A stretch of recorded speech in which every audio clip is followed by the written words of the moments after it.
السلام علیکم every one, کیسے ہیں آپ سب لوگ؟ آئی ہوپ آپ سب لوگ بالکل ٹھیک ہوں گے۔ تو آج میں ناول قفس پہ جبران عتیق کا ایپیسوڈ 4 پڑھنے والی۔ اگر آپ لوگ چینل پہ نئے ہیں تو پلیز اس چینل کو سبسکرائب کر دیں اور ویڈیو کو لائک کر دیں۔ تو چلیے پھر سٹارٹ کرتے ہیں۔ براق کے ہفتے مشکل سے گزر رہے تھے۔ اسے ہر دن سریان کے ذریعے ہانیہ کی سرگرمیوں کا علم ہوتا رہتا تھا، اور اب وہ اس کی ہمت کی داد دینے لگا تھا۔ کاش وہ اسے بتا سکتا کہ اس کے باپ نے براق کے لیے آخری پیغام کیا چھوڑا تھا۔ کاش کہ وہ اسے بتا سکتا کہ وہ اسے کیا کہہ گئے ہیں۔ آنیہ کی شادی میں کچھ ہی وقت رہ گیا تھا، اسے وہ شادی بھی روکنی تھی۔ براق اس پیغام کے بارے میں کسی کو نہیں بتا سکتا تھا، اسے بس اس پر عمل کرنا تھا۔ اور جیسے دوبارہ 10 سالہ براق ہو چکا تھا، جسے وہ ہاتھ پکڑ کر چلنا سکھا رہے تھے، جسے وہ خدا کے بارے میں بتا رہے تھے، جسے وہ لڑنے سے روک رہے تھے، جسے انہوں نے ڈپریشن سے باہر نکالا تھا۔ وہ آج پھر ڈپریشن میں تھا، اگر آج وہ کہیں نہیں تھے۔ وہ بیڈ پر لیٹا چھت کو تک رہا تھا، ہر وقت فریش ہو رہنے والا براق آج بڑی شیو کے ساتھ بستر پر پڑا تھا۔ وہ کافی دنوں سے آفس نہیں گیا تھا۔ اس نے یہ تک معلوم کرنے کی کوشش نہیں کی تھی کہ اسے کون ٹریپ کر رہا ہے۔ اس کا دل ہر چیز سے اٹاٹ ہو گیا تھا، اسے بس ایک بار ان سے ملنا تھا۔ کیا جو وہ لکھ کر گئے ہیں دل سے بھی وہی چاہتے تھے؟ براق کا ان کے بارے میں سوچ کر ہی دم گھٹنے لگتا تھا۔ کوئی اس کا دروازہ بجا رہا تھا، شاید ڈریک ہو، کھانا دینے آیا ہو، شاید زوبیا ہو، کمرہ صاف کرنے آئی ہو، شاید ماہین ہو، آفس کی رپورٹ لے کر آئی ہو۔ کم ان، اس نے کہا اور سیدھا ہو کر بیٹھ گیا، مگر سامنے سے اندر داخل ہونے والا شخص کوئی اور تھا۔ وہ نانا تھے۔ ہمیشہ کی طرح چہرے پر مسکراہٹ لیے اس کے تنے اعصاب ڈھیلے پڑ گئے۔ نانا، اس نے گردن ایک طرف پھینک دی، آنکھیں نم ہو گئیں۔ وہ آگے بڑھے اور اسے سینے سے لگا لیا، اور یہی وہ لمحہ تھا جب وہ مرد بچوں کی طرح ان سے لپٹ کر رو دیا۔ نانا، وہ کیوں مجھے چھوڑ کر چلے گئے؟ اس کی آواز ٹوٹی ہوئی تھی، لہجہ رندھا ہوا تھا، دل بوجھل تھا۔ وہ کئی لمحے ایسے ہی ان سے لگا رہا، ان لوگوں میں سے نہیں تھا جو اپنے دکھوں کو اعلان کرتے رہتے۔ وہ ہر چیز خود تک رکھنے کا عادی تھا، مگر یہ دکھ بہت بڑا تھا، اسے یہ برداشت نہیں ہو رہا تھا۔ کافی دیر بعد نانا صوفے پر بیٹھے تھے، سامنے وہ بیڈ پر۔ وہ اسے مسکرا کر دیکھ رہے تھے، انہوں نے کبھی اسے ایسے روتے ہوئے نہیں دیکھا تھا۔ یہ سب کون کر رہا ہے بیٹا؟ جب وہ نارمل ہوا تو انہوں نے پوچھا۔ براق نے سر اٹھا کر ان کی طرف دیکھا۔ نانا، مجھے کچھ سمجھ نہیں آ رہا، اور مجھے سچ میں نہیں معلوم یہ سب کس نے کیا ہے۔ اس نے کبھی اس معاملے پر تحقیق کرنے کی کوشش نہیں کی تھی، مگر وہ اب کرے گا، کیونکہ اسے معلوم تھا اسے کیا کرنا ہے۔ اسے سب کی مدد کرنی ہے، اسے آنیہ کو بچانا ہے۔ آنیہ اور صالح کیفے میں بیٹھے کافی پی رہے تھے۔ باہر اندھیرا تھا، اور آنیہ کا دل آج ایک بار پھر ٹوٹا تھا۔ آخر اس کے ساتھ یہ کیا ہو رہا تھا؟ یہ کیوں ہو رہا تھا؟ اس کے باپ کا کیس لوگ کیوں لینے کو تیار نہیں تھے؟ اس لیے کہ سامنے ایک طاقتور آدمی تھا، سامنے ایک ایسا شخص تھا جو اس کے خاندان سے زیادہ پیسے والا تھا۔ کیا سوچ رہی ہو؟ صالح نے اس سے پوچھا تو وہ اپنی سوچوں سے باہر نکلی۔ یہی کہ کوئی بھی وکیل زریان دورانی کے خلاف کیس کیوں نہیں لڑنا چاہتا؟ ایسا بھی نہیں ہے کہ میرے پاس پیسوں کی کمی ہے، مگر جانتے ہو میرے پاس کس چیز کی کمی ہے؟ صالح نے آئی برو اچکائے۔ رشتوں کی۔ میرے گھر والے میرا ساتھ نہیں دے رہے، انہوں نے یہ مان لیا ہے کہ براق کا وکیل ٹھیک کہہ رہا ہے۔ مجھے اس بات کا ہر لمحے احساس ہوتا ہے کہ میرا باپ اس دنیا میں نہیں ہے، اب میں اکیلی ہوں، جو کرنا ہے وہ اکیلے کرنا ہے۔ اس نے کافی کا ایک گھونٹ بھرا، پھر ساتھ میں پڑا ایک بسکٹ اٹھایا۔ مٹھاس سارے منہ میں گھل گئی، مگر وہ مٹھاس اس کے دل کے درد نے کرواہٹ میں بدل دی۔ آنکھوں میں پانی جمع ہونے لگا۔ میں ہمیشہ تمہارے ساتھ ہوں Aniya, you know that right? Saleh نے جیسے تسلی دی۔ میں جانتی ہوں، مگر تایا ابو اور پھپھو کو بھی میرا ساتھ دینا چاہیے تھا، انہیں میرے بابا کا احساس لینا چاہیے تھا۔ خیر، مجھے ایک دوست سے ملنے جانا ہے، تم گھر جاؤ، میں آ جاؤں گی۔ وہ کہہ کر اٹھی اور اپنا بیگ اٹھا کر قدم دروازے کی طرف بڑھا دیے۔ تھوڑی دیر بعد وہ اپنے گاڑی میں بیٹھ رہی تھی۔ ہلکی ہلکی سی بارش شروع ہو چکی تھی اور آسمان پر بجلی اس طرح چمک رہی تھی کہ جیسے آسمان کا سینہ چیر رہی ہو۔ اس کا دھیان کہیں اور تھا مگر نظریں روڈ پر جمی تھی۔ رات کے 9 بج رہے تھے۔ اس کی دوست کا گھر کھنا پل کی طرف تھا۔ وہاں سے اندر جا کر سنسان سا علاقہ تھا، مگر چونکہ اس کے بھائی کا دوست وکیل تھا اس لیے وہ ایک بار پھر اپنی قسمت آزمانا چاہتی تھی۔ وہ ایک اشارے پر رکی تو ساتھ والی ایک گاڑی پر بے دہانی میں نظر پڑی۔ وہ سیاہ رنگ کی گاڑی تھی۔ اس نے دیکھا اور واپس دھیان سڑک پر کر لیا۔ جیسے ہی وہ کھنا پل سے اندر ہوئی اس کی نظر پھر سے اس گاڑی پر پڑی، مگر اس نے ایک بار پھر تحقیق اتفاق سمجھ کر اسے نظر انداز کیا۔ کچھ ہی فاصلہ باقی تھا۔ اس کے دوست کا گھر بس قریب ہی تھا۔ درمیان میں ایک بالکل سنسان سی سڑک تھی۔ وہ جیسے ہی سڑک پر ہوئی اس کے پیچھے چلتی گاڑی کی ہیڈ لائٹس بند ہو گئیں۔ مزید کچھ لمحوں بعد اسے گولی چلنے کی آواز سنائی دی۔ بارش زیادہ تیز ہو چکی تھی۔ تبھی اسے ایک اور فائر کی آواز سنائی دی، مگر اس بار اس کی گاڑی بھی ایک جھٹکے سے رکی تھی۔ اسے سب سمجھ میں آ چکا تھا۔ وہ جان گئی تھی کہ وہ کہاں پھنس گئی ہے۔ اسٹریٹ لائٹس میں سے گاڑی کے شیشے میں 3 گولیاں پچھلی گاڑی سے باہر نکلتے ہوئے نظر آئیں۔ ان کا حلیہ ایک جیسا تھا، بالکل اس دن جیسا۔ سیاہ ہوڈ، سیاہ جینس اور سیاہ ہی کیپ، چہرے پر سیاہ رنگ کا ہی ماسک تھا۔ اس نے بغیر انتظار کے گاڑی کا دروازہ کھولا اور ان سے مقابل سن بھاگنے لگی۔ باہر نکلتے ہی اس کے سارے کپڑے بھیگ چکے تھے، مگر وہ بغیر کسی بھی چیز کی پرواہ کیے بھاگتی رہی۔ اسے اپنی جان بچانی تھی۔ پیچھے سے گولیاں چلنے کی آواز اسے اب تک آ رہی تھی۔ وہ بھاگتی ہوئی ایسی جگہ پہنچ چکی تھی جہاں چاروں طرف کنٹینرز لگے تھے۔ وہ ان میں سے ایک کی اونٹ میں چھپ گئی۔ یا اللہ پلیز! اس کے لبوں سے دعا نکلی تھی، آنکھیں زور سے بھینچ رکھی تھی۔ کہاں چھپی ہو؟ خود باہر آ جا، ہم جلدی مار دیں گے، تڑ پائیں گے نہیں تجھے۔ باہر سے اسے کسی کے گنگنانے کی آواز آئی۔ تبھی کسی نے اسے بازو سے کھینچ کر باہر نکالا۔ آنیہ کو لگا اب وہ کبھی سانس نہیں لے سکے گی۔ سامنے 3 آدمی کھڑے تھے اور ان کے ہاتھ میں گنز تھیں۔ پکڑی گئی، اس میں سے ایک نے کہکا لگا کر کہا، مجھے جانے دو پلیز۔ وہ گڑ گڑائی، ایسے کیسے جانے دیں؟ باس نے اسے مارنے کا حکم دیا تھا، مگر اس کا حسن تو دیکھو۔ ان میں سے دوسرا بولا، پھر تیسرا آگے بڑھا اور اس نے آنیہ کے گلے سے سفید رنگ کا دوپٹہ کھینچ کر ہوا میں اچھال دیا۔ آنیہ کے اوپر کا سانس اوپر اور نیچے کا نیچے رہ گیا۔ یہ کیا کر رہے ہو تم؟ کچھ تو خدا کا خوف کرو۔ اس کی آنکھیں پانی سے بہنے لگیں۔ اس کی عزت آج نیلام ہونے جا رہی تھی۔ یا اللہ میری مدد کر۔ اس نے دل ہی دل میں دعا کی، مگر وہ بھی جانتی تھی کہ معجزے اب نہیں ہوتے۔ اب انسان کو اپنی بقا کی جنگ خود لڑنی پڑتی ہے۔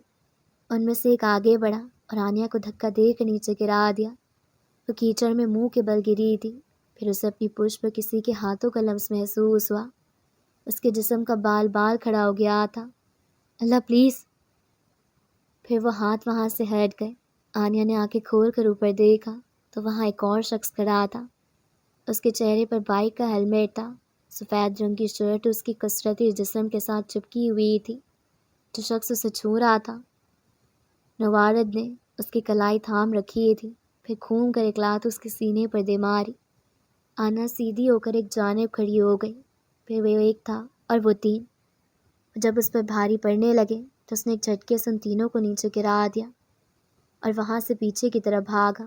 کچھ ہی لمحوں میں اسے بائک کی آواز سنائی دی اور جہاں وہ بھی غائب ہوا تھا پاس ایک سیاہ رنگ کی ہیوی بائک نمودار ہوئی۔ اگلے 2 سیکنڈ میں وہ شخص اس کے قریب تھا۔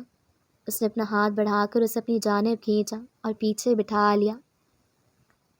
پھر اس کا ایک اور ہاتھ کھینچ کر اپنی کمر کے گرد باندھ دیا۔ بائک کی رفتار اتنی تیز تھی کہ آنیہ کے بال پیچھے کی طرف اڑ رہے تھے، جنہیں وہ ایک ہاتھ سے روکنے کی کوشش کر رہی تھی۔ جب اس شخص نے بائک کو گھمایا تو اس نے دونوں ہاتھوں سے اسے سختی سے تھام لیا۔ چند لمحوں بعد وہ اپنے ٹاؤن میں داخل ہو رہی تھی۔ یہاں روشنی بھی تھی اور اب بارش بھی تھم چکی تھی۔ اس نے بائک کو اس کے گھر سے کچھ فاصلے پر روک دیا۔ نیچے اتر جا رانی صاحبہ۔ وہ جب کافی دیر وہیں بیٹھی رہی تو اسے ایک آواز سنائی دی۔ اس آواز کو پہچانتی تھی۔ یہ آواز آنیہ ایک لمحے میں نیچے اتری اور اس کے سامنے جا کھڑی ہوئی۔ ہیلمٹ کے پیچھے اس کی سبز آنکھیں واضح تھیں۔ آنیا کا چہرہ اچانک سرخ ہو گیا۔ تبھی براق نے چہرے سے ہیلمٹ ہٹایا۔ براج آج کافی دنوں بعد آفس گیا تھا۔ سارا دن عجیب سا گزرا تھا۔ جو فائلز اسے دیکھنی تھی، اگر وہ ان کو ایک دوسرے پر رکھتے تو وہ اس کے قدم سے اونچی ہو جاتی۔ اس کا موڈ پہلے ہی خراب تھا، کام دیکھ کر مزید ہو گیا تھا۔ اف! وہ جا کر کھڑکی کے پاس کھڑا ہو گیا۔ باہر کا موسم اچھا تھا، ہلکی ہلکی سی بارش ہو رہی تھی۔ اسے آنیا کی بھی فکر تھی۔ وہ 3 دن پہلے ایک ایسا کام کر چکا تھا جو اسے نہیں کرنا چاہیے تھا۔ اسے آنیا کی پل پل خبر ملتی تھی۔ وہ کہاں جاتی ہے، کیا کرتی ہے۔ وہ جب سچ سامنے لا کر آئے گی تو اس سے معافی مانگ لے گا، مگر وہ سچ کیسے سامنے لائے گا؟ اس کی گاڑی اس کے گھر سے چرا لی گئی تھی اور اسے معلوم تک نہیں تھا ایسا کون تھا جو اس کی ناک کے نیچے یہ سب کر رہا تھا، اور اسے علم نہیں ہوا۔ اسے یہ تک سمجھ نہیں آ رہا تھا کہ وہ شک کس پر کرے۔ کوئی بھی تو نہیں تھا۔ اس کی تو کسی کے ساتھ بھی دشمنی نہیں تھی، پھر کوئی اس کے پیچھے کیوں پڑا تھا؟ وہ سارا دن اپنے جینے کے والے تمام لوگوں کے بارے میں سوچتا رہا۔ شام تک اس کے پاس کوئی جواب نہیں تھا۔ بارش زیادہ تیز ہو چکی تھی۔ وہ جیک کو کھانا دے کر واپس مڑ ہی رہا تھا کہ اسے اپنے موبائل کی آواز آئی۔ اس نے اٹھا کر دیکھا تو سامنے ایک پیغام لکھا نظر آ رہا تھا۔ سر، آنیا کو ابھی کھنا پل سے اندر جاتے دیکھا ہے، آگے کا راستہ سنسان ہے۔ اس نے جب پیغام پڑھا تو ایک پل کے لیے اس کے جبڑے تن گئے۔ اگلے ہی لمحے وہ باہر بھاگ رہا تھا، ساتھ ہی موبائل پر کچھ لکھ رہا تھا۔ پہلی بات آنیا میڈم کہو، اور دوسری خود بھی اسی لوکیشن پر پہنچ جاؤ۔ وہ گاڑی کے قریب پہنچا تو ایک لمحے کے لیے رکا، ساتھ کھڑی بائک پر نظر پڑی۔ کچھ دیر میں وہ سڑک پر بائک دوڑاتے ہوئے نظر آ رہا تھا۔ براق کو آج اپنا کیا گیا وعدہ پورا کرنا تھا، اور اس کو پورا کرتے ہوئے اگر اس کی جان بھی چلی جاتی تو اسے کوئی افسوس نہ ہوتا۔ اسد سرور نے اس کے لیے بہت کچھ کیا تھا، کیا وہ ان کے لیے کچھ نہیں کرے گا؟ نہیں، وہ اپنی جان دے دے گا اگر آنیا کی حفاظت کرے گا۔ کافی دیر بائک چلانے کے بعد وہ ایک سنسان سڑک پر تھا جہاں اسے گولیاں چلنے کی آوازیں سنائی تھی۔ ایک پل کے لیے جیسے وہ سن ہو گیا، مگر اگلے ہی لمحے اسے آنیا کی بولنے کی آواز سنائی تھی۔ وہ اس آواز کا پیچھا کرتا اس کنٹینر والی جگہ پر پہنچ چکا تھا۔ سامنے کا منظر دیکھ کر اس کی گرفت بائک پر سخت ہو گئی۔ براق مرزا کے زندہ ہوتے ہوئے کوئی آنیا سرور کو ہاتھ لگاتا، یہ تو ناممکن تھا۔ تم یہاں کیا کر رہے ہو؟ اس نے غصے سے ہاتھ براق کے آگے رکھی ہیلمٹ پر مارا۔ وہ ہلکا سا پیچھے کو ہوا۔ Excuse me, just for the card, میں نے ابھی آپ کی جان بچائی ہے۔ ہاتھ اٹھا کر براق نے کہا۔ واو، خود لوگوں کو بھیج کر پھر خود ہی بچا کر تمہیں کیا لگتا ہے تم ہیرو لگو گے؟ اس نے طنز کیا۔ براق ایک لمحے کے لیے ایک دم سنجیدہ ہو گیا۔ بہتان ہے یہ، سچ ہے یہ؟ جواب فوراً آیا۔ ہاں، سچ یہ ہے کہ آپ کے پاس عقل کی کمی ہے۔ اس نے ایک جھٹکے سے اس کے ہاتھ کے نیچے سے ہیلمٹ نکالا۔ بکواس بند کرو اور یاد رکھنا میں تمہیں سزا دلوا کر رہوں گی۔ بے گناہ ہوں میں میڈم، اس نے نارمل سے انداز میں کہا۔ اس کا انداز آنیا کے تن بدن میں آگ لگا گیا تھا۔ ہر قاتل یہی کہتا ہے میں کچھ بھی ہو سکتا ہوں، قاتل نہیں۔ وہ بھی ویسا ہی تھا۔ تم نے قتل کیا براق مرزا، تم نے میرے باپ کا قتل کیا ہے، تم نے میری خوشیوں کا قتل کیا ہے۔ تم جانتے ہو اس دن مجھے تم پر شک آیا تھا جب میں نے اپنی میری بات کو اہمیت دی اور میرے انکار کو انا کا مسئلہ نہیں بنایا تھا۔ آج تم پر لعنت بھیجنے کا بھی دل نہیں کرتا۔ اس کی ایک بات میں براق کے دل میں کسی خنجر کی طرح پیوست ہو رہی تھی، مگر کیا کرتا وہ بھی؟ یہ جو دل ہوتا ہے نا، انسان کو مجبور کر دیتا ہے، یہ محبوب کی بری باتوں کو نظر انداز کر دیتا ہے۔ براق پھیکا سا مسکرایا۔ آپ ایک دن ان سب باتوں کے لیے پچھتائیں گی۔ میں پچھتاتی نہیں ہوں، میں آنیا ہوں، میں نے پچھتانا سیکھا ہی نہیں ہے۔ وہ کہہ کر آگے بڑھ گئی۔ اسے دور جاتے ہوئے دیکھتا رہا۔ براق نے ہاتھ اٹھا کر ماتھے پر آئے بالوں کو پیچھے کیا تو بازو میں یکدم ہی درد ہوا، ناقابل برداشت درد، یہاں تک کہ اس کا وہاں کھڑا ہونا مشکل ہو گیا۔ مگر اس کے دروازے سے اندر جانے سے پہلے وہاں سے وہ جا بھی نہیں سکتا تھا۔ یہ عورت کتنی گھمنڈی ہے، توبہ ہے بھائی۔ وہ جب اندر گئی تو ہلکا سا بڑبڑایا، پھر بائک گھمائی۔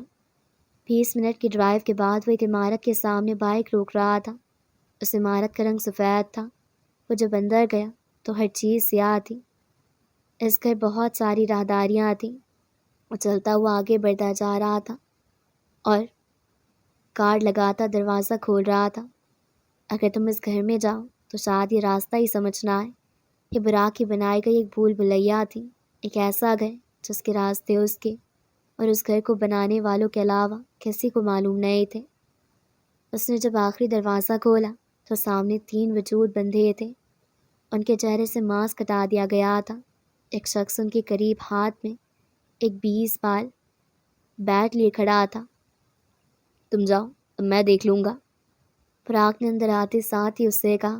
وہ باہر جانے لگا تو اسے روک کر اس کے ہاتھ سے بیٹ لے لیا۔ وہ شخص باہر جاتا دروازہ بند کر چکا تھا۔ سب سے پہلے مجھے یہ بتاؤ کہ خاتون کو ہاتھ کس نے لگایا تھا؟ اس وقت چہروں پر ماسک ہونے کی وجہ سے وہ چہرہ نہیں دیکھ پایا تھا۔ تھوڑی دیر خاموش رہنے کے بعد جب اسے کوئی جواب نہیں ملا تو وہ دھیما سا مسکرایا۔ ٹھیک ہے، پھر تم تینوں کے ہاتھ توڑ دیتا ہوں، اس نے کرسی سے اٹھتے ہوئے کہا۔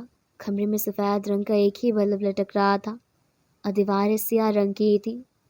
ان تیروں کے چہرے پر ڈر نے گھر کر لیا تھا۔ بتا رہے ہو یا نہیں؟ وہ دہاڑا۔ ان تینوں میں سے ایک نے درمیان والے کی طرف اشارہ کیا۔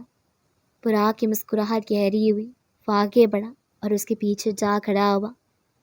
ان کے ہاتھوں کو اوپر کی طرف کیا۔ رسیاں شاید چھت سے بندھی تھیں۔ اس نے درمیان والے شخص کا دایاں ہاتھ پکڑا اور اس کی تمام انگلیاں مروڑ دیں۔ اس کے گلے سے ایک دردناک چیخ نکلی مگر براق پر کوئی اثر نہیں ہوا۔ وہ چلتا ہوا اشارہ کرنے والے کے پاس گیا اور اس کا ہاتھ پکڑا جسے وہ چھڑانے لگا۔ میرا کیا؟ ڈرتے ڈرتے اس کے منہ سے ایک جملہ تک نہیں نکل پا رہا تھا۔ آئی بروچ گائے، آئی ہیٹ ٹریٹرز، کہہ کر اس کی انگلیاں بھی مروڑ دی۔ تیسرے کی طرف بڑھنے لگا تو میز پر رکھے سفید دوپٹے پر نظر پڑتے رک گیا۔ قدم قدم چلتا وہاں تک گیا اور اسے ہاتھوں میں لے لیا۔ آنکھوں کے سامنے اس کی بھوری آنکھیں آئیں تو ایک لمحے کے لیے مسکرا دیا۔ یہ کس نے کھینچا تھا؟ واپس مڑا اور ان سے پوچھا۔ بلکہ چھوڑو، کہہ کر رکا نہیں، بیٹ اٹھایا اور ان تینوں پر ٹوٹ پڑا۔ ان کے جسم پر وہ ایسی ضربیں چھوڑ رہا تھا جو ان کی نسلیں یاد رکھنے والی تھی۔ ان کی چیخیں سارے کمرے میں گونج رہی تھیں مگر اسے نہ ترس آیا نہ وہ رکا۔ وہ رکے تھے اسد کو مارتے وقت، وہ رکے تھے اس کے آنیا کو ہاتھ لگاتے وقت۔ تو آج اس کے اندر سے بھی سارا رحم ختم ہو چکا تھا۔ اس کی آنکھوں میں جنون اترا ہوا تھا، جیسے وہ سب ختم کرنے والا تھا۔ وہ صدمے سے نکل آیا تھا۔ اب وہ سب اصل براق مرزا سے ملنے والے تھے۔ وہ جب مار مار کر تھک گیا تو دوبارہ جا کر کرسی پر بیٹھ گیا، پانی کی بوتل کھولی اور اسے لبوں سے لگا لیا، پھر بولا۔ تم لوگ اب مجھے یہ بتاؤ کہ تم کس کے کہنے پر یہ سب کر رہے ہو؟ وہ ٹی وی کے سامنے صوفے پر براجمان تھی، ساتھ ہی تمام گھر والے بھی تھے۔ ٹی وی پر آج صبح سے ایک بریکنگ نیوز آ رہی تھی۔ اسلام آباد کے ایک علاقے میں آج صبح 3 لوگوں کی لاشیں ملی ہیں۔ پولیس کے مطابق ان کو زہر دے کر مارا گیا ہے۔ دوسری طرف براق بھی اپنے کمرے میں بیٹھا ٹی وی پر وہ نیوز دیکھ رہا تھا۔ کل رات جب ان تینوں میں سے کوئی نہیں بولا تو وہ گھر واپس آ گیا تھا، مگر رات کے 3 بجے اسے خبر ملی تھی کہ وہ تینوں وہاں سے غائب ہیں۔ اس واقعے کے بعد براق کے دل میں ڈر بیٹھ گیا تھا۔ وہ شخص کون تھا جو اس کی عمارت میں گھس کر وہاں سے ان تینوں کو نکال کر لے گیا؟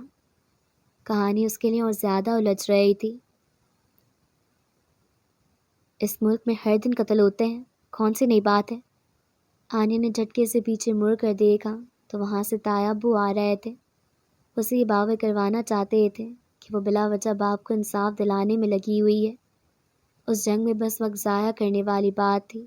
آنیا نے نظر انداز کرنا ٹھیک سمجھا اور وہاں سے اٹھ گئی۔ آنیا، رضیہ پھپھو کی آواز سن کر وہ واپس مڑی۔ بیٹھو، مجھے کچھ بات کرنی ہے۔ آنیا جانتی تھی کہ انہیں کیا بات کرنی ہے۔ تم سے کام نہیں ہوا عادل؟ صرف ایک رات کے لیے تم سے وہ لوگ نہیں سنبھلے گئے؟ وہ کھڑا فون پر عادل پر چلا رہا تھا۔ سر میں یہی تھا، میں نہیں جانتا وہ لوگ کہاں سے باہر نکلے۔ اس نے صفائی پیش کی مگر براق ابھی کچھ بھی سننے کو تیار نہیں تھا۔ تم آئندہ میرے لیے کام نہیں کرو گے، اپنے پیسے کلیئر کرو بس، اس نے کہہ کر فون بند کر دیا۔ پھر بیڈ پر بیٹھ گیا اور چہرے پر ہاتھ پھیرے۔ یا اللہ میں کیا کروں؟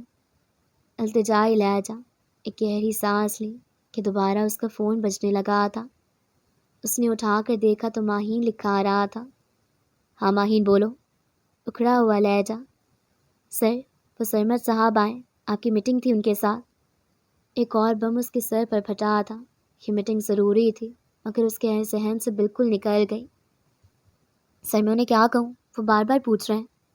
ماہین، کس چیز کے پیسے لیتی ہو؟ ایک بندہ ہینڈل نہیں ہو رہا تم سے، اسے اسکیچز دکھاؤ، پہنچ رہا ہوں۔ اسے اچانک اور زیادہ غصہ آ گیا تھا۔ سر احمد چھٹی پر ہے، اسکیچز اس کے پاس ہیں۔ فراق نے آگے کچھ بھی سنے بغیر فون بند کیا اور مٹھیاں بھیج کر وہیں بیٹھ گیا۔ بہت سارا غصہ ضبط کیا، سائڈ ٹیبل سے پانی کا گلاس اٹھایا اور لبوں سے لگایا۔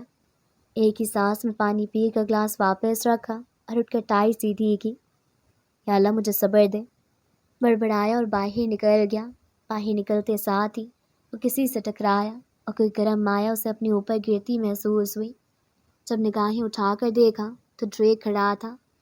اس کے ہاتھوں میں چائے کی ٹرے تھی جو اب خالی تھی کیونکہ چائے براق کے اوپر اور چائے کا کپ اس کے قدموں میں پڑا تھا۔ براق کا دل کیا کہ وہ وہی کپ اٹھائے اور ٹرے کے سر پر دے مارے مگر ایک بار پھر ضبط کر لیا۔ شاید تھوڑی دیر پہلے مانگی جانے والی دعا قبول ہو گئی تھی۔ بیٹا ڈریک؟ جی صاحب، اس نے ڈرتے ڈرتے جواب دیا۔ اپنی جان پیاری ہے؟ براق کی مٹھیاں بچھی ہوئی تھیں۔ جی صاحب، سب کو ہوتی ہے۔ ابھی کے ابھی یہاں سے دفع ہو جاؤ بیٹا، میں تمہاری جان لے لوں گا، وہ چیخا۔ اس نے گا کر اتنا لمبا کھینچا تھا کہ ڈریک کو اس کی آواز سیڑھیوں سے بھاگتے ہوئے بھی سنائی دی تھی۔ اف اللہ، وہ دبا دبا سے چلایا اور دونوں ہاتھوں سے اپنی شرٹ صاف کرنے لگا۔ جہنم میں گیا سرمد، جہنم میں گئی میٹنگ، جہنم میں گیا بزنس اور جہنم میں گیا براق، وہ کہتا واپس کمرے میں گھس گیا۔ اندر داخل ہوتے ساتھ شرٹ اتاری اور زمین پر پھینک دی، پھر الٹا ہو کر بیڈ پر لیٹ گیا۔ یا اللہ، یہ کیا ہو رہا ہے میرے ساتھ؟ اس کا فون بجا جسے اس نے آف کر کے ایک طرف پھینک دیا۔ ریموٹ اٹھایا اور ٹی وی آن کیا۔ اس کی چلتی انگلیاں ریموٹ پر رکی اور پھر ٹی وی پر سامنے بڑا بڑا Harry Potter and the Prisoner of Azkaban لکھا ہوا جگمگایا۔ اس نے ایک تکیہ اٹھا کر اپنے سینے پر رکھا اور ہیری پوٹر دیکھنے میں مصروف ہو گیا۔ یہ اس کے لیے ہیلنگ کا طریقہ تھا۔ جب بھی وہ کسی ذہنی انتشار میں ہوتا تھا وہ ایک مووی دیکھتا تھا۔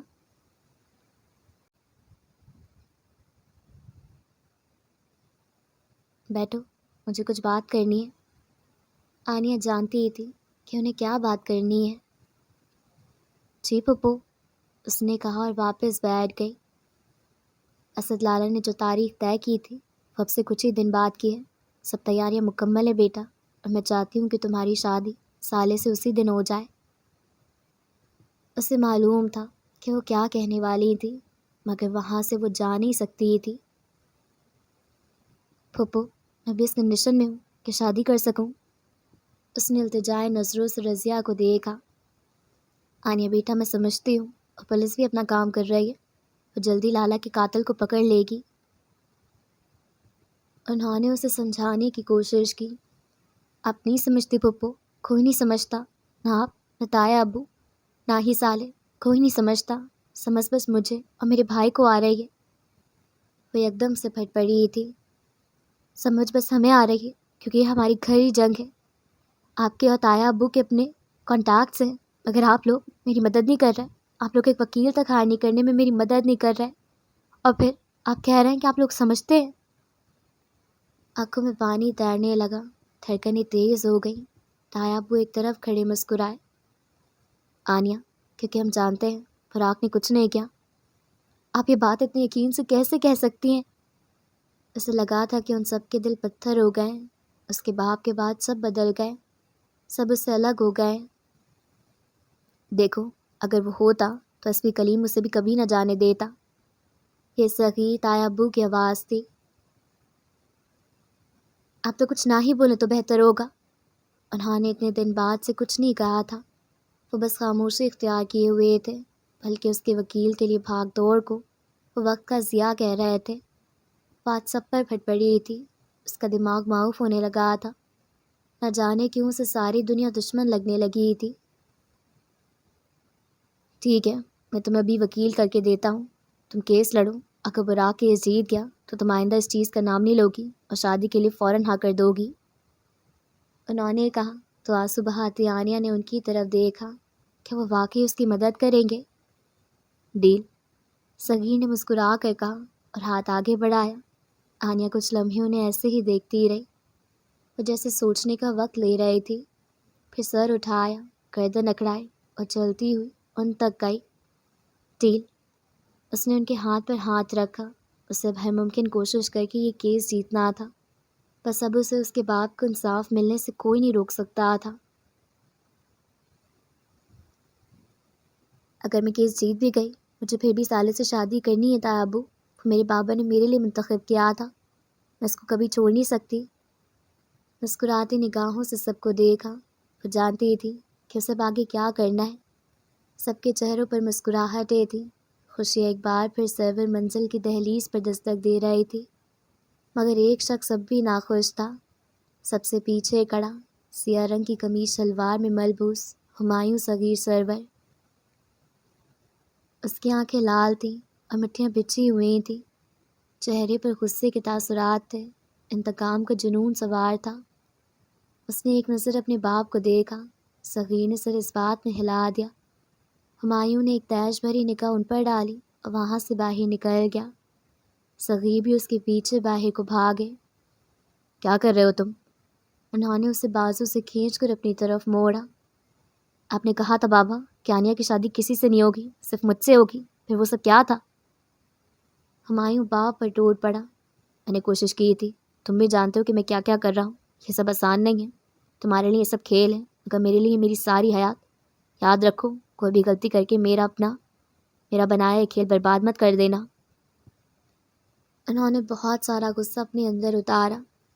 بابا، پہلے آپ وعدہ کریں کہ آپ آنیا کی شادی ہر حال میں مجھ سے کروائیں گے۔ ہمایوں نے اپنا بازو چھڑاتے ہوئے کہا، میں وعدہ کرتا ہوں، آنیا صرف تمہاری ہے۔ انہوں نے اس کا چہرہ ہاتھوں میں تھاما اور آنکھوں میں جھانک کر کہا، اور اس براق کا کیا کریں گے آپ؟ اس کے ساتھ ہمیں کچھ کرنے کی ضرورت نہیں ہے، وہ آنیا سے بہت دور ہے، بہت زیادہ دور۔ انہوں نے اسے ہلاتے ہوئے کہا اور واپس اندر کی طرف بڑھ گئے۔ ان کی پشت ہمایوں کی طرف تھی۔ وکیل میرا ہے، وہی کرے گا جو ہم کہیں گے، فکر مت کرو، ہمارے راستے میں کوئی نہیں ہے، میں اس کھیل کا بادشاہ ہوں اور بادشاہ کو کوئی کچھ نہیں کہہ سکتا، مجھے مات دینا آسان نہیں ہے۔ انہیں یقین تھا کہ ہر بازی، ہر مہرہ ان کے مطابق ہے۔ شطرنج کا بادشاہ خود کھیل میں اتر چکا تھا، اب وہ سامنے سے وار کرنے والا تھا، مگر کون جانے بادشاہ کون اور مہرہ کون جانے سب سے بڑا کھلاڑی کون۔ شطرنج کی بساط پہ سب چہرے چپ ہیں، جیت کا خواب لیے سب آنکھیں نم ہیں۔ کب ہاتھ بدل جائے، کب چال پلٹ جائے، کب مہرے ہرا دیں کھیل کے راجا اور رانی کو، کون جانے بادشاہ کون اور مہرہ کون۔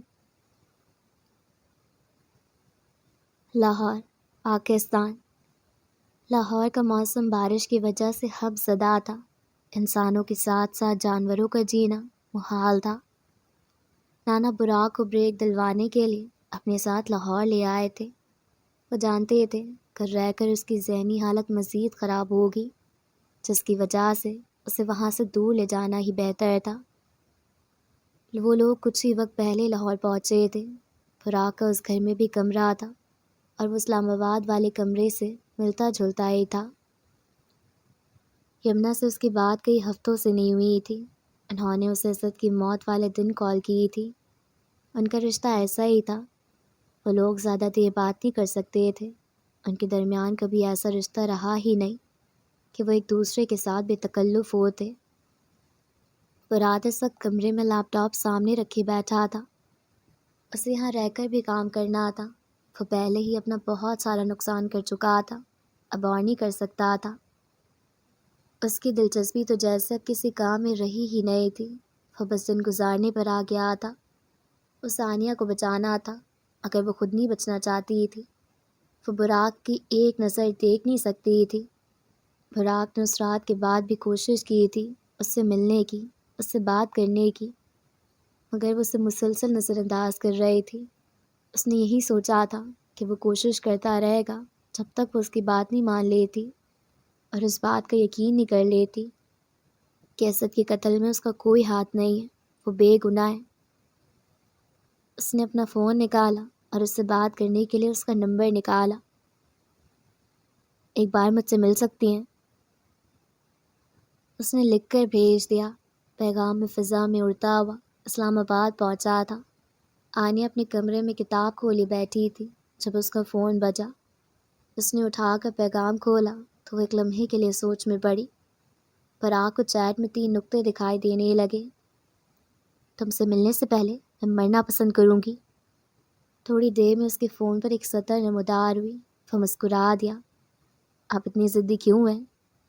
دوسرا سوال کیا آ گیا۔ اور تم اتنے بدتمیز و بدلحاظ کیوں؟ اور جسٹ فار دی ریکارڈ، میں قاتلوں کے منہ نہیں لگتی۔ اس نے جل کر لکھا اور اسے بھیج دیا۔ براق کی مسکراہٹ اور زیادہ گہری ہوئی۔ اس اکڑ کا وزن اٹھا اٹھا کر تھک نہیں جاتی؟ نہ جانے کہ وہ بات کو لمبا کر رہا تھا، شاید اس کا دل چاہ رہا تھا جیسے تم قتل کڈنیپنگ کرتے کرتے نہیں تھکتے ویسے میں بھی نہیں تھکتی۔ براق نے پیغام پڑھ کر آنکھیں بند کر لی۔ جہاں تک مجھے یقین ہے صدر صاحب نے آپ کو بچپن سے بہت محبت دی ہے، پھر اتنے زیادہ ٹرسٹ ایشوز۔ آنیا نے اس کا کوئی جواب نہیں دیا۔ اس نے اس کی پروفائل پر کلک کیا۔ اسکرین پر اس کی پروفائل کھلتی چلی گئی۔ اوپر کونے میں بنے 3 تکون پر کلک کیا اور بلاک کا بٹن دبا دیا۔ براق کے فون سے اس کی پروفائل ایک لمحے میں غائب ہوئی تھی۔ سامنے انسٹاگرام یوزر لکھا اس کا منہ چڑھا رہا تھا۔ اس نے زور سے مٹھی میز پر ماری۔ یہ خود کو سمجھتی کیا ہے؟ اس کی ہمت کیسے ہوئی؟ اس دن والے ریجیکشن پر اتنا غصہ نہیں ہوا تھا جتنا آج بلاک ہونے پر ہوا تھا۔ گاڈ! وہ کافی دیر سامنے کھلی پروفائل پر دیکھتا رہا، پھر دروازے پر کسی نے دستک دی تو اٹھ کھڑا ہوا۔ جا کر دروازہ کھولا تو سامنے امن کھڑا تھا۔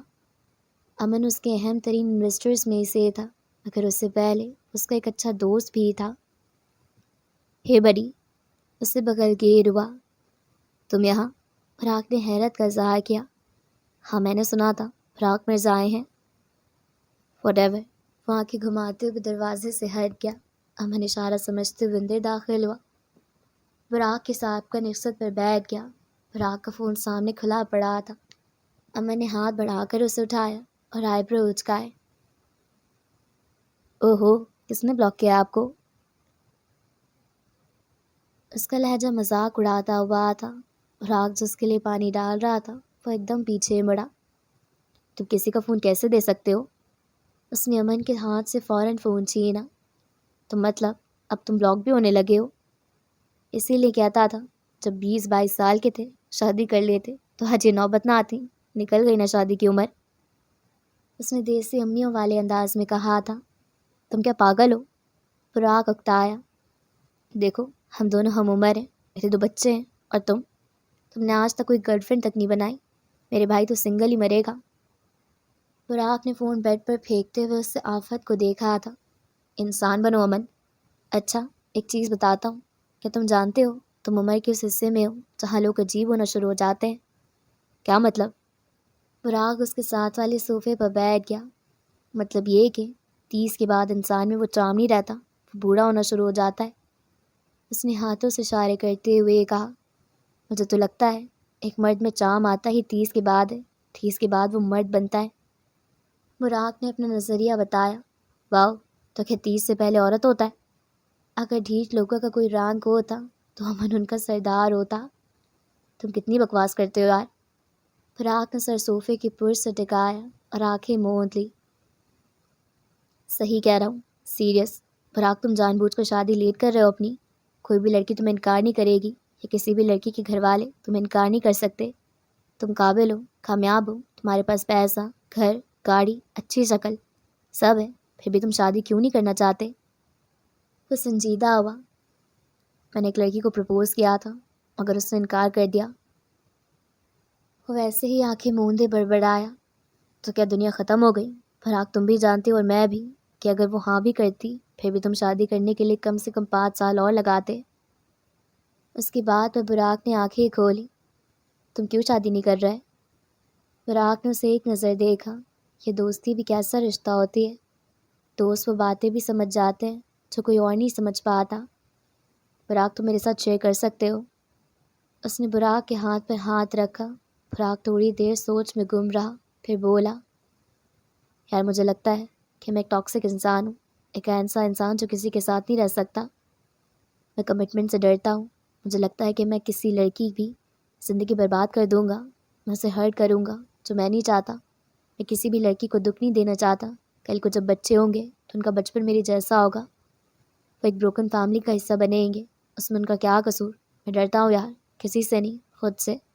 مجھے خود سے ڈر لگتا ہے۔ میں ایک فیملی مین نہیں ہوں۔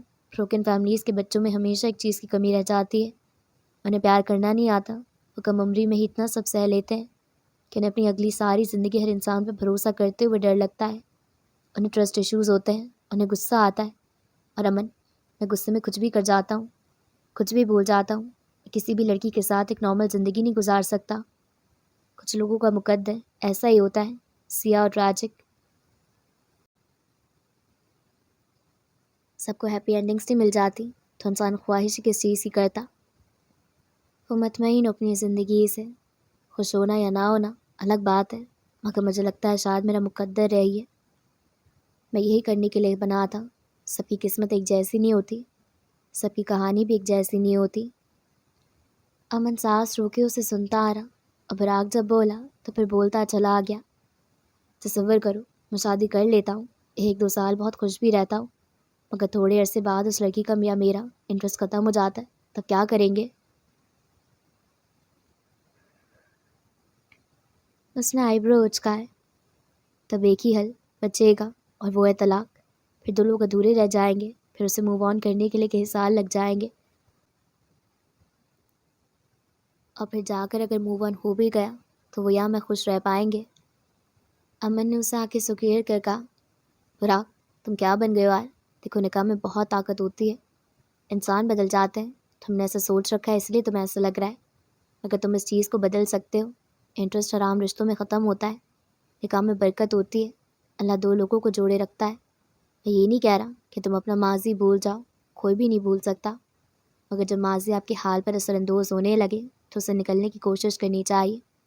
تم نے روگ لگا لیا براق، اور روگ ختم نہیں ہوتے، وہ ختم کر دیتے ہیں۔ تمہیں خود اپنے اندر سے اس ڈر کو نکالنا ہوگا جو تمہارے دل میں ہے۔ کوشش کرو، اللہ کوشش کرنے والوں کا ساتھ دیتا ہے۔ براق خاموشی سے اسے سنتا آ رہا۔ وہ ٹھیک کہہ رہا تھا، براق کے دل نے اسے ایسے تصدیق کی تھی۔ اب اسے جو کرنا تھا خود کرنا تھا۔ کوئی انسان کسی دوسرے کو ہیل نہیں کر سکتا۔ اس کے دماغ میں جیسے یہ چیز نقش ہوتی چلی گئی۔ اور براق تم ایک دن میں ہیل نہیں ہو سکتے، شاید یہ کچھ سال لیں، شاید کچھ ہفتے، اگر تم کوشش جاری رکھو، اور اس کے لیے سب سے پہلے اپنی ماں سے بات کرو اور ان سے اپنا رشتہ ٹھیک کرو۔ براق کا دل یکدم زور سے دھڑکا تھا۔ وہ لمحہ جس سے وہ ڈرتا تھا، کیا وہ لمحہ آ گیا تھا؟ اسے اپنی ماں سے بات کرنے میں سب سے زیادہ ڈر لگتا تھا، اسے ان کے سامنے جانے سے ڈر لگتا تھا۔ اس کا ہر زخم تازہ ہو جایا کرتا تھا، ہر دکھ جسے وہ بھلانے کی کوشش کیا کرتا تھا وہ کسی فلم کی طرح اس کے سامنے آ جایا کرتا تھا۔ میں کروں گا ماں سے بات۔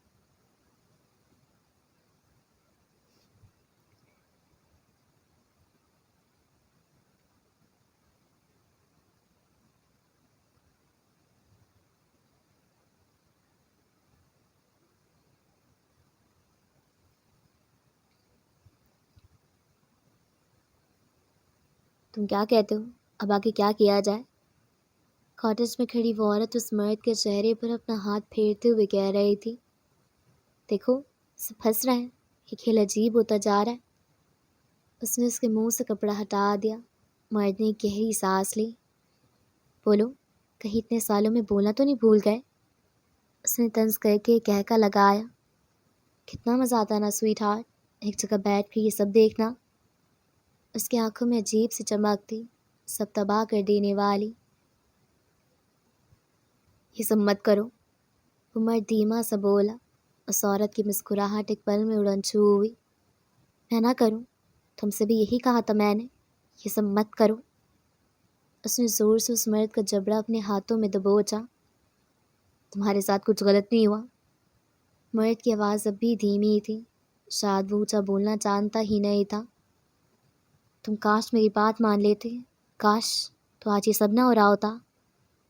اس نے ایک جھٹکے سے اس کا جبڑا چھوڑا، مرد کا سر بیٹھ کے کونے سے جا ٹکرایا۔ یہ دل ہے نا؟ اس مرد نے اپنے دل کے مقام پر اپنے بندھے ہاتھ رکھے۔ یہ کبھی بھی کسی کے نہیں سنتا، یہ بس وہی کرتا ہے جو اس کی خواہش ہوتی ہے، اور تو میری خواہش کبھی نہیں تھی۔ عورت کے تاثرات لمحے بھر میں تبدیل ہوئے، آنکھوں میں نمی اتر آئی۔ تو پھر اب یہ سب ہوتے ہوئے دیکھو، ابھی تو بس شروعات ہے، ابھی اور بہت کچھ ہونا ہے، ابھی کہانی شروع ہوئی ہے۔ کہتے ساتھ اس نے مرد کے منہ پر کپڑا واپس باندھ دیا، پھر اس کے سینے پر سر رکھ دیا۔ بہت سارے آنسو اس عورت کی آنکھوں سے نکل کر مرد کے کپڑوں میں جذب ہو گئے۔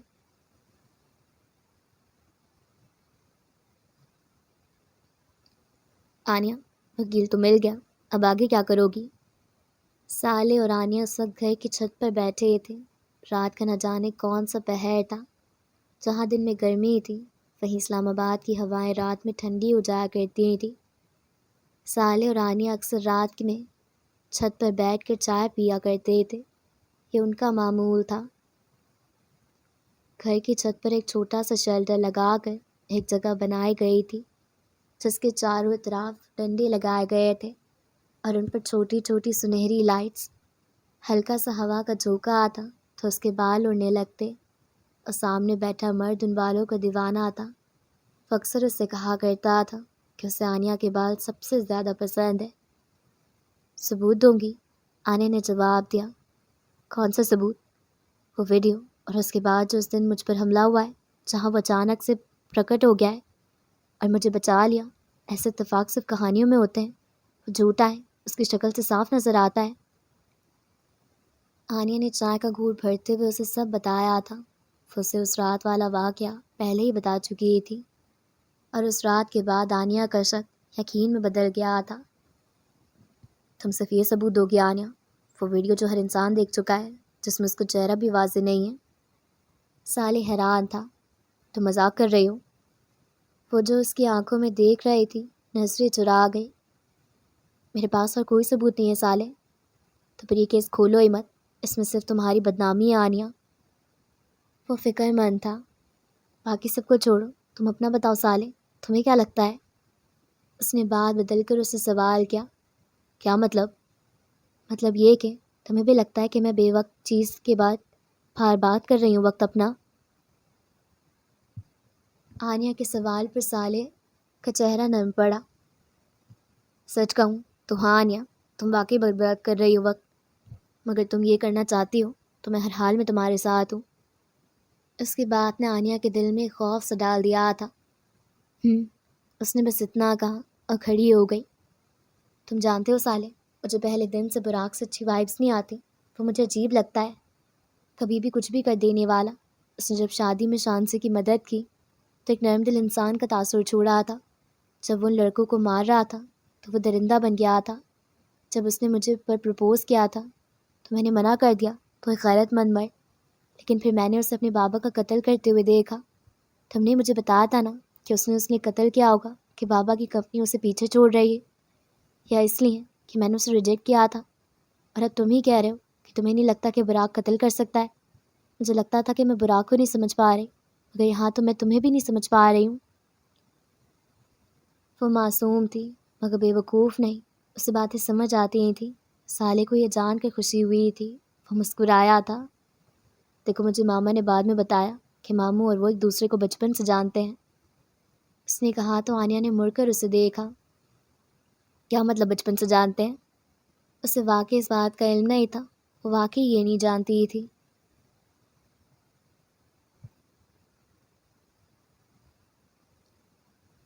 کاٹیج کے قریب تڑاتڑ بارش برس رہی تھی، ایسے جیسے سب ختم ہونے والا تھا۔ کہانی ایک نیا رخ لینے والی تھی، دل ٹوٹنے والے تھے، اور اس کا اسٹیج میں موجود ایک شخص کی انا کو تسکین ملنے والی تھی، جبکہ دوسرے کی انا روندی جانی تھی۔ ایک کو اس کی خوشی ملنے والی تھی اور ایک ساری عمر تڑپنے والا تھا۔ یہ کھیل ایسا ہی تھا، اور اس کھیل کی رانی نے رحم کرنا نہیں سیکھا تھا۔ وہ بس بڑھتی چلی جا رہی تھی، نہ ڈری نہ رکی۔ وہ ابھی بھی بہت ساری اسکرینز کے سامنے بیٹھی تھی، سامنے ہر ایک نشانہ تھا۔ آخر کون تھی وہ جو اتنے قریب ہو کر بھی سب کی نظروں سے اوجھل تھی؟ وہ جو سب کی دشمن تھی۔ اس نے ریموٹ اٹھایا اور پراگ کے کمرے کا کیمرہ پاز کیا۔ پراگ بوائے بیڈ پر بیٹھا تھا، وہ وہیں رک گیا۔ تو میرے شطرنج کے وہ مورے ہو جو میرے کیے کا خمیازہ بھگتے گا۔ کھروں گی میں، پھرے گا تو، ماروں گی میں، مرے گا تو، کہہ کر اس نے کہکا لگایا تھا۔ وہ سیاہ رنگ کا سوٹ پہنے ہوئے تھی، ہاتھ میں ایک سیاہ رنگ کی مرکت والی انگوٹھی تھی۔ چہرہ ایسا تھا جیسے کسی شیطان کا، ان سب کو بردان کرنے والی تھی۔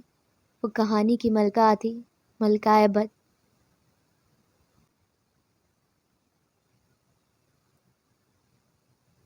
آنیا کے سوال پر سالے اٹھ کر اس تک آیا۔ ہاں، وہ اس سے ملنے بچپن میں لاہور جایا کرتے تھے۔ وہ ان کے کسی پرانے دوست کا بیٹا تھا۔ آنیا نے بے یقینی سے اسے دیکھا۔ اب بتاؤ کہ ابھی تمہیں لگتا ہے کہ وہ ان کا قتل کر سکتا ہے؟ اس نے پچھلے سال ایک بڑی رقم اسد ماموں کی کمپنی میں انویسٹ کی ہے، اور ہم سب جانتے ہیں کہ اس وقت شاہد ابراہیم والا پروجیکٹ ان کے ہاتھوں سے نکل گیا تھا، جس کی وجہ سے بہت بڑا نقصان ہوا تھا۔ یاد ہے نا تمہیں؟ آنیا نے سر اس بات میں ہلا دیا۔ پھر وہ چھت سے نیچے جاتی سیڑھیوں کی طرف بڑھ گئی۔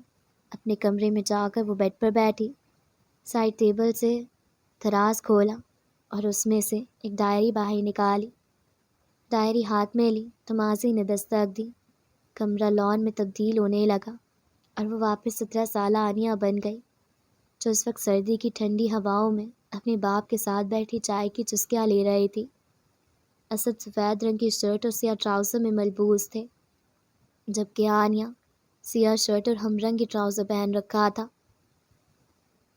بابا، آپ کو جب میں نے کہا تھا کہ میری کچھ دوستوں کے ساتھ لنچ کرنا ہے تو آپ نے منع کر دیا، پھر آپ اسی ہوٹل میں کسی اور کے ساتھ لنچ کر رہے تھے، ایسا کیوں؟ آپ میرے لیے کیوں نہیں آئے؟ وہ شکایت کر رہی تھی۔ سامنے بیٹھا اس کا باپ مسکرایا تھا۔ آنیا، آپ کی لائف میں کتنے امپورٹنٹ لوگ ہیں؟ انہوں نے اس کے سوال کے بجائے انہی سے اپنا سوال کیا تو وہ اکتائی۔ بابا، یہ کہاں سے درمیان میں آ گیا؟ بتاؤ نا، پوری فیملی، شان سے کچھ اور دوست؟ اس نے دھیمے سے کہا۔ یہی بات ہے آنیا بیٹے، یہ دنیا ایسے ہی چلتی ہے۔ آپ کسی ایک انسان کو اپنا دوست بنا کر زندگی نہیں گزار سکتے۔ آپ کو الگ الگ لوگوں سے ملنا پڑتا ہے، اپنی پرائیورٹیز سیٹ کرنی پڑتی ہیں۔ ایسے ہی ایک انسان سے میری زندگی میں، جو آپ کی اور فیملی کے بعد میرے لیے سب سے زیادہ خاص ہے، اتنا زیادہ کہ میں اس کے ساتھ ہفتے میں 2 دن لنچ کرتا ہوں۔ وہ انسان میرے لیے میری اولاد جیسا ہے۔ انہوں نے تحمل سے جواب دیا تھا۔ آنیا کا غصہ یکدم کم ہو گیا تھا۔ بابا، پر وہ ہے کون اور اسے مجھ سے کب ملوائیں گے؟ اسے نئی فکر لاحق ہو چکی تھی۔ وہ اینٹی سوشل ہے، اسے لوگوں سے ملنا پسند نہیں ہے۔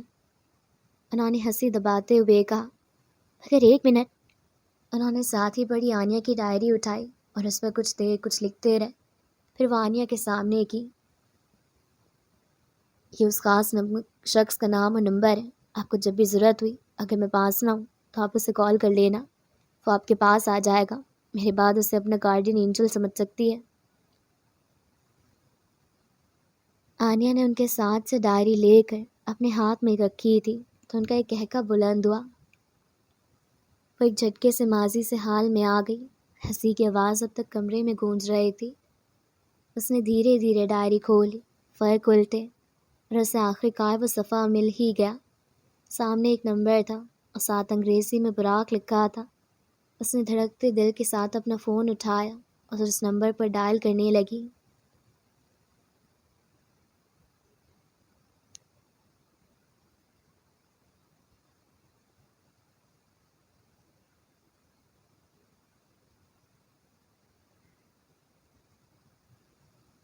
لاہور، رات 9 بجے عشاء کی نماز پڑھنے کا وقت گزر چکا تھا۔ وہ لان میں موجود کرسیوں پر بیٹھا تھا۔ ہلکی ہلکی ہوا کے جھونکے بار بار اس کے چہرے کو چھو جاتے۔ فون سامنے موجود میز پر پڑا تھا۔ وہ گردن اوپر کی طرف کیے آسمان پر موجود ستارے دیکھنے میں مصروف تھا۔ آج اسے سکون سا تھا۔ شاید یہاں اس گھر میں سکون تھا، شاید وہ اپنوں کے پاس تھا، اسی لیے سکون تھا۔ آج وہ سارا دن گھر پر رہا تھا۔ اس کا یمنا سے زیادہ سامنا نہیں ہوا، مگر جتنا بھی ہو رہا تھا اس کا دل بار بار امن کی بات پر جاتا تھا۔ ستارے دیکھنے میں وہ اتنا کھویا ہوا تھا کہ فون تھرتھراہٹ پر ایک جھٹکے سے سیدھا ہوا۔ سامنے پڑا فون اٹھایا تو سامنے انون یوزر لکھا آ رہا تھا۔ اس نے ہرے رنگ کے بٹن کو دائیں طرف کیا اور فون کان سے لگا لیا۔ ہلو؟ دوسری طرف خاموشی تھی۔ وہ دوبارہ بولا، ہلو؟ جواب نہ آیا تو اس نے دہرایا، کون؟ اس نے کہا، ہلو؟ اور اس آواز کو تو براق مرزا پھرے مجرمے میں بھی پہچان سکتا تھا۔ اس آواز کو تو خوابوں میں بھلا بھی نہیں پایا تھا۔ وہ آنیا تھی۔ فراق نے سانس روکے رکھا۔ آنیا؟ سرگوشی؟ فراق نے بساختہ گہرا سانس لیا۔ آنیا اب ٹھیک ہے؟ وہ فکر مند تھا۔ آنیا؟ اس نے دوبارہ پوچھا، مگر اس سے پہلے کہ وہ کچھ کہہ تھا وہ فون کاٹ چکی تھی۔ اس نے دوبارہ فون کیا مگر اس نے اٹھایا نہیں۔ فراق نے نمبر سیو کیا، اسے واٹس ایپ میں کھولا اور وہاں کچھ لکھنے لگا۔ تھوڑی دیر میں وہ ایک پیغام لکھ کر بھیج چکا تھا۔ Are you all right? 2 tick بنے آ رہے تھے، جس کا مطلب تھا پیغام اسے مل چکا ہے۔ وہ وہیں چیٹ کھولے اس کے جواب کا انتظار کرتا رہا۔ 5 منٹ، 10 منٹ، مگر کوئی جواب نہیں آیا۔ اس نے فون بند کرتے ہوئے زور سے اسے میز پر مارا۔ تبھی اس کے فون کی بیل بجی۔ اس نے فوراً فون اٹھایا۔ فراق، میری زندگی سے دور چلے جاؤ، اتنا دور کہ دوبارہ اگر کبھی میں نظر بھی آؤں تو نظر انداز کر دینا۔ پیغام پڑھ کر وہ جیسے سانس لینا بھول گیا۔ اس کے ہاتھ کپ کپا رہے تھے، ہونٹ زور سے بھیج رکھے تھے۔ دل کی دھڑکنیں اسے اپنے کانوں کے پردے پر پڑتی محسوس ہو رہی تھی۔ پھر اس نے اس بات میں سر ہلایا، اوکے لکھ کر بھیج دیا۔ ساتھ ہی پیغام دیکھ لیا گیا۔ وہ زخمی سا مسکرایا۔ تو یہ تھی میری کہانی کی اینڈنگ۔ اس نے آسمان کی طرف دیکھ کر کہا، دل بوجھل سا ہو گیا تھا۔ جب بہت کوئی پکی محبت نہیں تھی تو دکھ کس بات کا تھا، یہ درد کس بات کا تھا؟ سانس کیوں بھاری ہو رہی تھی؟ آنکھیں کیوں نم ہو رہی تھی؟ جسم سے جان نکلتی کیوں محسوس ہو رہی تھی؟ سبز آنکھوں میں پانی جمع ہو کر ایک نہر کی صورت میں ایک طرف سے بہہ کر نیچے گھاس پر گر گیا۔ بہت سے قطرے ایسے ہی بے مول ہوئے۔ کیا تھا یہ اور کون تھی وہ؟ صرف ایک عام سی لڑکی جو اسے پسند تھی۔ اگر یہ صرف پسند تھی تو تکلیف کیوں دے رہی تھی؟ ایسا کیوں لگ رہا تھا جیسے سب ختم ہو رہا ہے، جیسے ریت کی طرح مٹی سے سب نیچے گر رہا ہے، سب تباہ ہو رہا ہے، برباد ہو رہا ہے۔ فراق مرزا نے پھر سے محبت کرنے کی غلطی کی تھی اور پھر سے منہ کے بل گرا تھا۔ وہ جس سے پیار کرتا تھا وہ اسے چھن جاتا تھا۔ ایوری تھنگ آئی لاس۔ اس نے ہلکی سی سرگوشی کی، بالوں میں ہاتھ پھیر کر انہیں پیچھے کی طرف کیا، آنکھیں ہاتھ سے رگڑی اور کھڑا ہو گیا۔ یا اللہ، گہرا سانس لیا۔ ایک چیز تو طے تھی کہ اگر یہ سب نہ بھی ہوتا پھر بھی وہ اس کے حصے میں کبھی نہیں آنی تھی۔ کچھ خواہشیں کبھی پوری نہیں ہوتی، وہ حسرت بن جاتی ہیں۔ آنیا سرور، فراق مرزا کی وہ حسرت تھی جو کبھی تعبیر نہیں پا سکتی تھی۔ ایک اور ناکام حسرت، ایک اور رو، ایک اور سوگ بھری رات۔ وہ چلتا ہوا گھر کے اندر چلا گیا۔ سیڑھیاں عبور کرتا وہ اپنے کمرے کی طرف بڑھ رہا تھا۔ راستے میں کچھ آوازوں پر رک گیا۔ دھیمی مدھم آوازیں۔ بابا، آپ کیا چاہتے ہیں؟ اسے سچ بتا کر میں اس کی زندگی مزید اجیرن کر دوں؟ یہ یمنا کی آواز تھی۔ وہ دبی دبی سے چلا رہی تھی۔ کون سا سچ؟ کم از کم وہ جس تکلیف سے روز گزرتا ہے اس سے تو آزاد ہو جائے گا۔ اسے سچ بتا دو بیٹا۔ فراق وہیں کھڑا رہ گیا۔ کون سچ تھا جو اس سے چھپا جا رہا تھا؟ وہاں ہر انسان جیسے ایک نقاب پہنے ہوئے تھا، جیسے ہر انسان ایک راز چھپائے ہوئے تھا۔ ابھی کون سا راز تھا؟ بابا میں نہیں بتا سکتی، میرے ساتھ یہ مت کرے، وہ ٹوٹ جائے گا۔ وہ ٹوٹا ہوا ہے، شاید یہ سچ کسی طرح اس کی زندگی میں کچھ پل کا سکون بھر دے۔ پلیز میرے بچے۔ انہوں نے التجا کی، اسے لگا نانا رو رہے ہیں۔ بابا وہ چھوٹا ہوتا تو بتا دیتی، اب کیسے بتاؤں؟ ہمت کرو یمنا۔ بابا میں اسے یہ نہیں بتا سکتی کہ وہ میرا بیٹا نہیں بلکہ میری ساس کی وہ ناجائز اولاد ہے جسے وہ ہمارے در پر پھینک گئی تھی۔ یہ الفاظ نہیں تھے، گویا قیامت کا سور تھا جو کانوں میں گونجا، اور اس کے اندر ایک ایسی چیخ اٹھی جو زبان پر نہ آئی مگر پورے وجود کو جلا گئی۔ اس کے گرد سب کچھ گھومنے لگا، دیواریں، چھت، آوازیں، سب ایک سرسراتی دھن میں بدل گئے۔ اس کا وجود، اس کی زندگی، سب جھوٹ تھا، سب کچھ۔ وہ کون تھا؟ کیا پہچان تھی اس کی؟ وہ دیوار کے ساتھ زمین پر بیٹھ گیا، نظریں خالی، دل چھلنی اور دماغ سن۔ ہر وہ لمحہ، ہر وہ شکوہ جو اس نے کیا تھا، سب جیسے دعا بن کر اڑ گیا۔ آج اس پر قیامت ٹوٹی تھی، آج اس کا وجود چھلنی ہو گیا تھا، آج اس کی پہچان خاک ہو گئی تھی۔ آج ایک راز سے سب کچھ نکل لیا تھا۔ ایک براق مرزا کی بربادی کا دن تھا، اور کیا خوب برباد کیا تھا اس دن نے اسے۔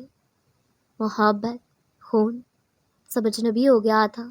آج اسے سب نے چھوڑ دیا تھا، آج اسے اس کے نہ کردہ گناہوں کی سزا ملی تھی۔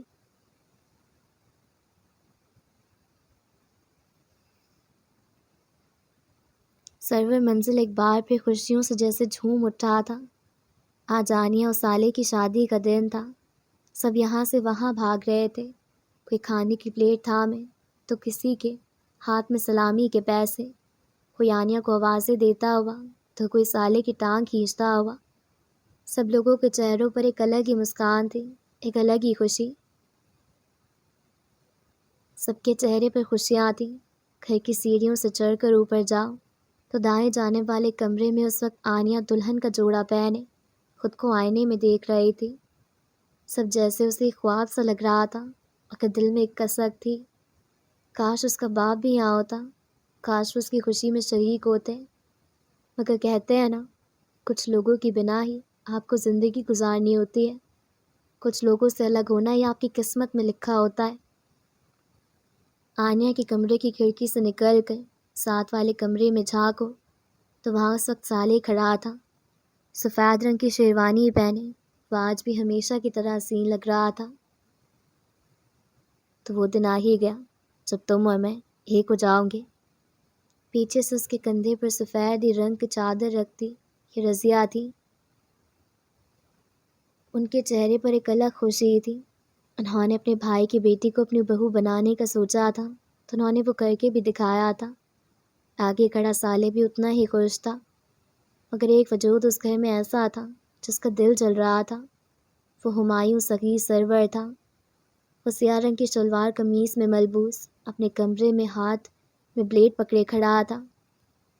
اس نے اپنے پہلے بازو پر اس کٹ کا نشان بنانا شروع کیا۔ خون کے بہنے سے بہت سے قطرے زمین پر گرنے لگے۔ آنیہ جو اپنے کمرے میں بیٹھی تھی کسی آواز پر اٹھ کھڑی ہوئی۔ کھڑے ہونے پر اچانک کسی نے اس کے منہ پر کپڑا رکھ دیا۔ کچھ ہی دیر میں اس کی آنکھوں کے سامنے اندھیرا چھا گیا، تو کمرے چھوڑ کر کھڑکی کے سامنے کھڑا ہمایوں کی آنکھوں کے سامنے بھی اندھیرا ہی اندھیرا تھا۔ کچھ دن قبل اسلام آباد سے دور لاہور میں زمین پر گرے براق مرزا کی آنکھوں کے سامنے بھی اندھیرا تھا۔ تین لوگ، ایک تکون اور اندھیرا۔ ایک نئی کہانی کا جنم وہاں سے ہوا تھا۔ اندھیرے سے شروع ہوئی تھی محبت، دھوکے اور انتقام کی ایک انوکھی کہانی۔ آنیہ کی آنکھ ایک بند کمرے میں کھلی تھی، ہر طرف اندھیرا تھا، سیاہ اور ڈراونا۔ اس نے دھیرے سے آنکھیں کھولی تو کچھ نظر نہ آیا۔ آنکھوں کی کوشش کی تو واپس نیچے بیٹھ گئی، سر میں شدید درد اور جسم اٹھنے سے آری۔ کیا ہوا تھا اس کے ساتھ؟ اس نے ہلکے سے دیوار پر ہاتھ مارا تو وہ دیوار لکڑی کی تھی۔ باہر یقیناً بارش ہو رہی تھی کیونکہ لکڑی ہلکی ہلکی بھیگی ہوئی تھی۔ اور کیا مجھے بتانے کی ضرورت ہے کہ وہ کہاں تھی؟ اندھیرے میں بند اس کا سانس گھٹ رہا تھا۔ کوئی ہے؟ آج میری شادی ہے، مجھے باہر نکالو پلیز۔ وہ رو رہی تھی، چلا رہی تھی، مگر کوئی اس کی آواز نہیں سن رہا تھا، کوئی اس کا جواب نہیں دے رہا تھا۔ پلیز مجھے یہاں سے نکالو، مجھے ڈر لگ رہا ہے، پلیز یہاں اندھیرا ہے۔ اس کی آواز میں کپکپاہٹ تھی۔ میری شادی ہے۔ وہ رو رہی تھی۔ پلیز مجھے باہر نکالو، سب میرا انتظار کر رہے ہوں گے۔ وہاں نہ کوئی انسان تھا، نہ کوئی اور ذات، اور جہاں کوئی نہیں ہوتا وہاں کون یاد آتا ہے؟ وہاں خدا یاد آتا ہے۔ آنیا نے آنکھیں بند کی، ہاتھ دعا کے لیے اٹھائے۔ یا اللہ میری مدد کر۔ وہ گڑ گڑائی۔ جی سر، جیسا آپ نے کہا تھا ویسا ہی کر دیا ہے۔ آواز پر اس نے فوراً آنکھیں کھولی۔ آنیا سرور کو یہاں بند کر دیا ہے۔ جی سر، فکر نہ کریں، وہ یہاں سے بھاگ نہیں سکتی۔ جی اوکے براق سر۔